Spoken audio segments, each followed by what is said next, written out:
മഹാരാഷ്ട്രയിലും മുംബൈയിലും കുറഞ്ഞ പോളിംഗ്. മുംബൈയിലെ 6 മണ്ഡലങ്ങളടക്കം മഹാരാഷ്ട്രയിലെ 13 ലോക്സഭാ മണ്ഡലങ്ങളിലേക്ക് നടന്ന വോട്ടെടുപ്പ് മന്ദഗതിയിലായതോടെ പരക്കെ പരാതികൾ ഉയർന്നു. പല പോളിംഗ് ബൂത്തുകളിലും അടിസ്ഥാന സൗകര്യങ്ങളുടെ അഭാവവും നിയമങ്ങളിലെ പൊരുത്തക്കേടുകളും വോട്ടർമാരെ നിരാശപ്പെടുത്തി.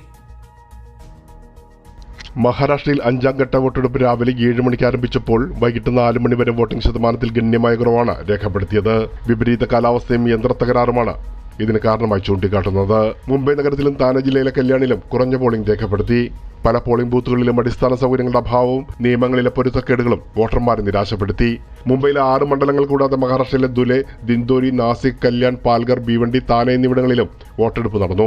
48 ലോക്സഭാ സീറ്റുകളുള്ള മഹാരാഷ്ട്ര ഉത്തർപ്രദേശിന് പിന്നാലെ 2ാം സ്ഥാനത്താണ്. അതേസമയം വോട്ടിംഗ് വേഗത കുറവാണെന്ന പരാതികൾ വ്യാപകമായതോടെ ഡെപ്യൂട്ടി മുഖ്യമന്ത്രി ദേവേന്ദ്ര ഫഡ്നാവിസ് വേഗത വർദ്ധിപ്പിക്കാനുള്ള നിർദ്ദേശങ്ങൾ നൽകുകയായിരുന്നു. മുംബൈയിലെ എല്ലാ നിയോജക മണ്ഡലങ്ങളിലെയും റിട്ടേണിംഗ് ഓഫീസർമാർക്ക് പോളിംഗ് വേഗത കുറവാണെന്ന പരാതിയാണ് ലഭിച്ചുകൊണ്ടിരുന്നത്. ഇതാണ് പോളിംഗ് ശതമാനം കുറയാൻ കാരണമായതും. ശിവസേന UBT നേതാവ് മുൻ മന്ത്രിയുമായ ആദിത്യ താക്കറെയും വിഷയത്തിൽ പ്രതികരിച്ചു. आज मतदानाला उतरल्यानंतर जे पोलिंग बूथ्स आहेत तिथे सोयी सुविधा फार कमी आहेत.